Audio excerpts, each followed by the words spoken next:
All right, this is a review for session 20 of my Castles and Crusades campaign.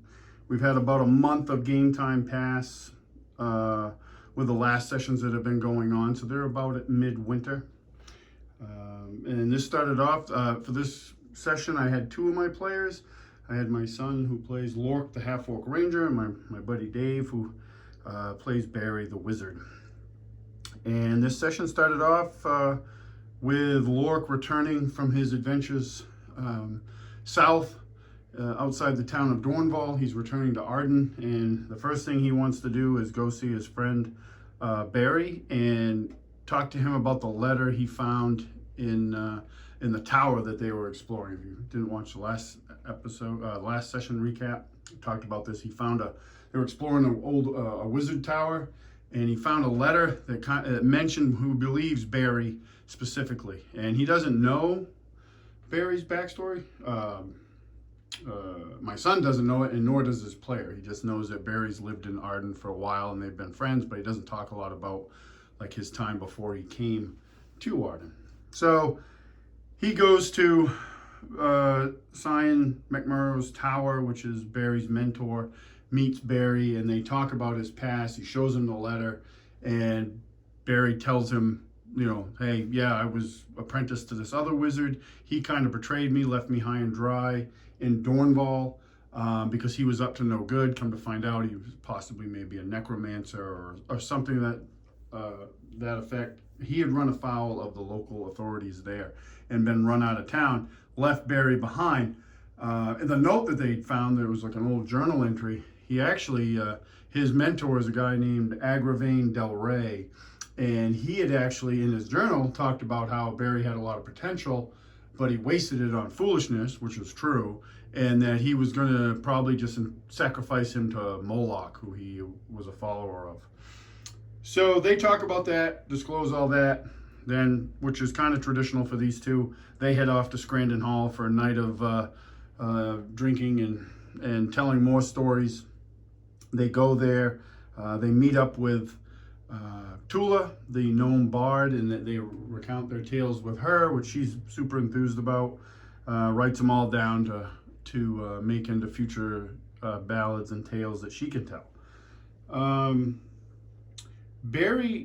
Lork does a little bit of business in and around town. He has a considerable amount of loot that he got from the last adventure, and he brings that out to the cabin he shares with his mentor, Seamus, and secrets it away and puts some in Seamus's stash so he always has money if he needs it, which he doesn't need a lot, but it's a good gesture on Lork's part. And the other thing he does is he goes to Anvil, who's the best smith in town, and he takes the dragon scales that he got off the dragon that he helped kill in the last session, and he wants to just make them into like a decorative shoulder pauldron for to go on his Ankeg armor. So that's in the works. I thought that was really cool visual. Doesn't really do anything extra for him mechanically, but visually it's really kind of badass. So he's having that done. They then go to Scrandon Hall in a night of drinking and hanging out with Tula, and they have a little moment in there where she's telling stories about him as they walk in. She's finishing up, and they start getting the crowd kind of riled up in a good way. The dwarves and even the humans are cheering and stuff because they start talking about the Dark Ones, the Durga that they faced, and she was telling that story. So that kind of fired the crowd up a little bit in their favor. So they're kind of looking like more and more like local heroes these days. They're making a positive name for themselves. The next day, so Barry wants to return to the tower. This is a different tower they'd been to previously, the Tower of Izren Muz, which is out in the Darrowvale, because he wants to go to the basement where the polished white marble fountain was found, because he knows now that the water from that can be used for a spell called Water Armor, which is a very powerful defensive spell. But he needs water from that fountain, so he wants to go out and collect like a keg of it so he doesn't have to keep going back there. And so he recruits Lork to help him. So the next day, Lork and Barry with Brea, they strike off for the Tower of Izren Muz. They don't have any trouble getting there. They get there and they find, so Lork starts looking around. He finds semi-recent fresh tracks of booted feet. Not sure what they belong to, but he also finds them inside the tower too, in the first level where all the storage was and where the entrance to the basement level is to get to the fountain. And those tracks are all through the tower, and they and whoever was there just ransacked it. Like there wasn't much left over. They just went in and smashed stuff and ransacked the whole tower. They go into the basement and they start collecting this water, but it's kind of a chore because it was flooded the first time they were there. And now with its winter, that water's still there, but now it's like an ice rink. So, and the water's only coming out at a trickle. So collecting a barrel full of this water takes some time. While they're doing that, they're kind of towards the tail end of it. And, Barry's been helping out, but physical labor isn't really his thing. So he's a little exhausted by it. But he stops to take a break, and he has this moment where his vision shifts and he gets like weak-kneed and lightheaded. And he suffers a vision, and he finds himself in the basement, but it's pristine, it's clean, it's spotless. The marble of the fountain is polished, and there's two people in there with him, and they're not Lork and Brea. It is a man and a woman, and the woman's holding a baby, and they're talking, and she addresses the man as Izren, being Izren Muz, the former owner of the tower. And basically that conversation is that he wants her to send the baby away to a place called Carlisle, which is the capital city of this country that we're in. The country's called Bernalia, and it's the capital city. And he wants her to send the baby to her family in Carlisle to be raised. And she's not in favor of that. They argue, but eventually she relents. And her name is revealed as Brea. So the vision shifts, and now Barry sees himself outside the tower by the stable, which is not a ruin like they found it. There's horses in there, and Izren and Brea are watching a midwife carry the baby into a coach, and the coach goes down the road out of sight. And she's crying, Bea's crying. Izren's standing behind her. He puts a comforting hand on her shoulder.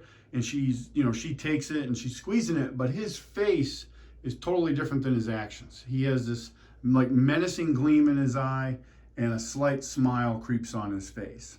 And that's the end of the vision. And he comes to, and everybody else, like Brea's like, "What's up? What are you doing? What's wrong with you?" And he doesn't, as I recall, he doesn't get into the vision stuff with them, with Lork or Brea.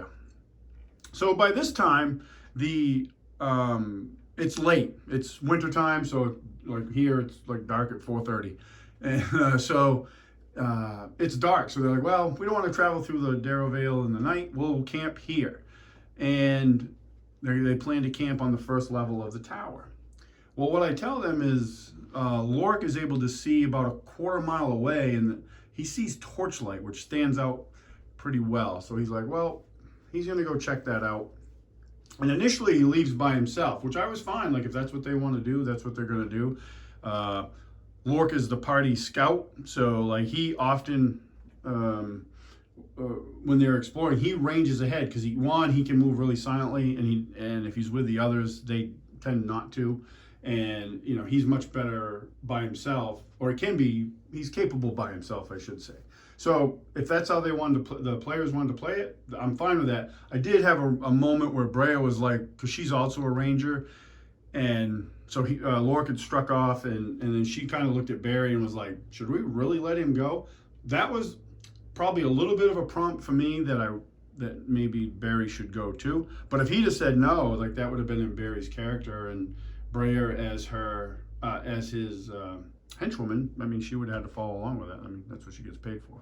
But Barry chooses to go too. So they take off. Lork has Fenris with him, his warg, and they're ahead of him. So they get to this area here. You see these barrel mounts Lork gets there first, and he sees about 5 of these little, slightly maybe smaller than dwarves, creatures with heavy metal boots on and bloody red caps. And he identifies these, although he's never met them, but he's pretty sure these are red caps, which they learned about from Ravlunda, the Raven, one of the Raven sisters that they've met on a couple of occasions. And they're trying to break into these barrows. So he waits, he looks back, and in the distance he can see, because of the moonlight, he can see Barry and Brea trying to catch up with him. So he gives them a little bit of time to get closer. And then he had climbed up on top of one of the barrows and was standing above one of the red caps that was trying to break in below him. And when they're close enough, they're not quite there, but they're close enough, he jumps down and starts attacking, and Fenris runs in and attacks as well. The other two join quickly, and then it becomes a melee with Brea actually running in to go shoulder to shoulder with Lork and help him fight off a bunch of the red caps.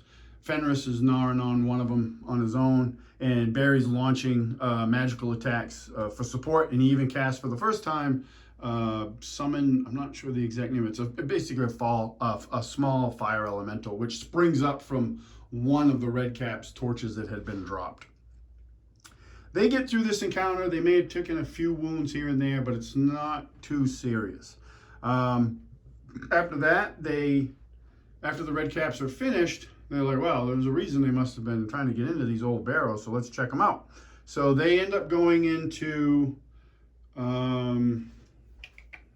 this barrow on this side, which pops open. Ouch. And they go in here and they start looking around. And they don't find, I just describe it as it's filled with wrapped remains of fallen soldiers and warriors and stuff in here. When they start to go in this way, they're hit with this like unrelenting force of energy, and it actually blasts Barry and Brea all the way back to this wall, and they slam into the wall, take a little bit of damage. And this guy comes out, and this is a Dragger Lord, and this is actually a Modifius Skyrim miniature, because I based him on the Skyrim Dragger Lords in there. And Barry and Lork makes his save so he doesn't get knocked down, and he stands toe to toe with this guy at this breach in the barrel wall, and he's soon joined by Brea. One of the things they realize, though, is Barry hits him with his Lork hits him with his bastard sword, which is a greater expert weapon that he purchased, and it does damage. It has a bonus to hit and damage, but it's not magical. So he hits him with it, and hits him with a good solid hit, and it does absolutely nothing. And he's like, oh, this isn't good. And Brea had shot him with an arrow, shot the Dragger Lord with an arrow, and it just didn't even acknowledge it. She ran up and was kind of fighting defensively, just swinging for the fences, but not really being effective at all. So it was mostly focused on Lork, who realized that his sword wasn't working. He swung it, hit it in the midsection, cut through it, and not bisected it, but deepened, and then realized it was doing nothing, and he just let it fall on the ground and snatched up his hand axe, which he got from the dragon hoard of treasure in the last session that he down near Darrowvale, and that's a magical hand axe. It's like mechanically it's a +1 hand axe. So he hits him with that, and it does hurt him, and so he realizes, okay, yep, confirms I definitely need magic to hurt this thing. So Barry is trying to hit it with spells, which he was successful, and because Barry leveled up recently and he got another advantage, and my buddy Dave took the Battle Mage one, which I'm probably going to quote this wrong, but he casts as a combat type spells like magic missile and stuff like that. He actually casts them like he's one level higher than he is. It's kind of a really neat advantage. So he casts some of his spells. He's 4th level, but he casts them like he's a 5th level. So he gets extra magic missiles and stuff like that. So he's using that stuff, magic missile, acid arrow, stuff like that. Pretty good fight. Lork took some damage in that. I think maybe around half his hit points were gone before they finally, so in the final defeat of it, my son rolls a 20, which is a critical hit. Then, so using one of the options, I always forget, it's either 5 or 6 out of the Castle Keeper's Guide. We roll another d20 to see what extra damage, if any, you get. And he rolls another 20. And that's max damage times 4. So he did like, I don't know, I think it was like 60 something points of damage with his hand axe. And that was enough to kill it. Like, he chopped its head off and it goes rolling along. So then they start to loot all these barrows, and these are really old. It's not like they're looting their neighbors' graves. These have been around for hundreds of years, so they don't know who they are. So they don't really have any problem looting them, and they do pretty well. They find some decent coin, gold coin, and then some gems that are worth quite a bit of money. Some of them were worth hardly anything, but there was a couple that were worth quite a bit. And the axe that Draugr Lord was carrying, I described it as a Skyrim's inspiration for this campaign. So it's like an ebony, if you're familiar with Skyrim, it's like an ebony axe, and it's a greater expert weapon as well. It's a bearded axe, which Agrax, Earthshade, the dwarven barbarian of the party, he uses a bearded axe, so I think they might gift that to him. So once they've looted this place, they go back to the tower, because it's closer to the tower than it is back to Arden. And they camp for the night. I have them roll randomly for an encounter. I have them just roll a d6. If it comes up a 1, there's some sort of encounter. And it came up a 1. So I kind of had to make this up on the fly, because usually I have some sort of idea, and I've been thinking more about it lately when I'm setting up my sessions, of random encounters. So I'll have at least something in mind, like carrion crawler attacks or whatever. And I didn't actually think of it this time. So on the fly, I came up with, during Barry's watch, he suffers another vision. And the vision he sees is, again, Izren and Baymortar in the tower.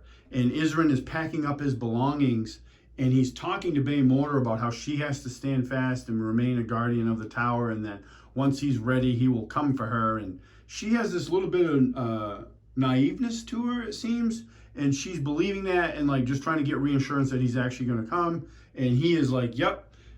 But on the outside looking at it, Barry can tell like he does not mean that at all. Like, he's very cold towards her, and to him, but not to her, it's very apparent. So, and then he steps into a magical portal and disappears. And possibly, more than likely with some of the other stuff they found the first time they came to his tower, is that he retreated to a place called the Fingers. And they know that to be a mountain range further north. And that was the end of it. He come out of that vision just at daybreak, kind of wanted to get here.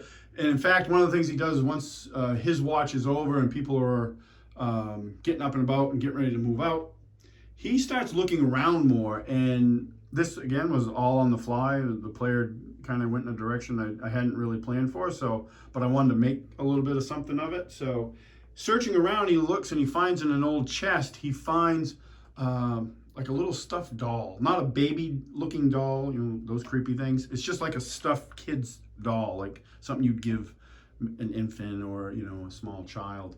And it's dirty and it's got a couple moth holes in it. But there's something about it that just connects with that, with Barry.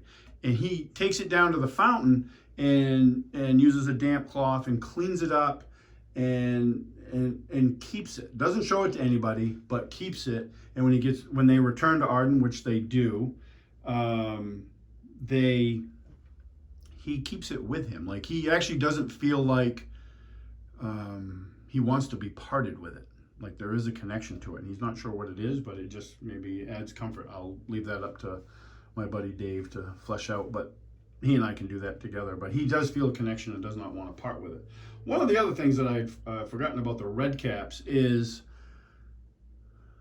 Lork took a bunch of them. He kept their caps, their signature bloody caps. If you're not familiar with red caps, they're fey creatures that they're little maniacal savages. And I changed them a little bit from the way Castles and Crusades does them.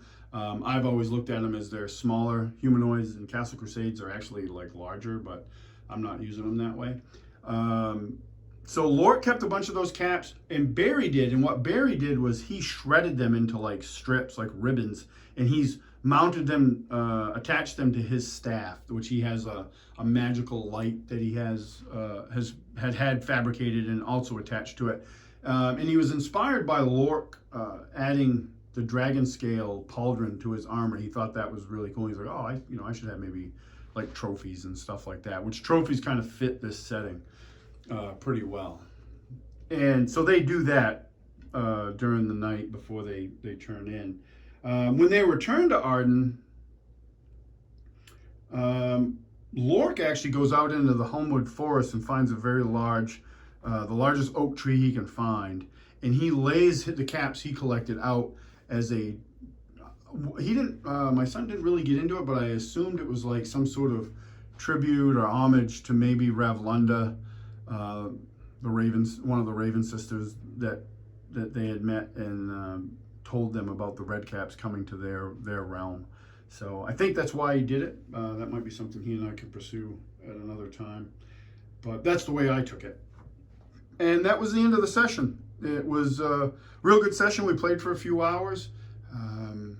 Really nice to be able to get another session in. My son leaves for college at the end of next month, so he'll be minus out of our group for a few months before he gets to play again. Kind of a bummer for me because he's been playing. Man, he's 18. He's been playing for more than 8 years with our group. Like, he's one of our best players too. Like, it's been really awesome to watch him grow up playing role-playing games and see his development as not only as a player but as a game master. He's a really good game master too. He has kind of a killer DM reputation that's well deserved, but he does a real good job game mastering, and he's an excellent player. So I can't wait for when he comes back on school breaks and stuff, because I'll definitely make sure that I have sessions ready so he can play. And with the pacing and the way the game works, he probably won't lag too far behind because he's actually ahead of everybody else. So they'll probably, if anything, more than likely catch up with him. I'm still in hopes to do like little side sessions like this. My friend Dave is available, and I might have some other players too that I can squeeze in, hopefully, so we can keep going, because the tempo of this campaign has been awesome. Like, this year was our anniversary. Not this session. I don't think it was this session. No, not the last session. The session before be session 18.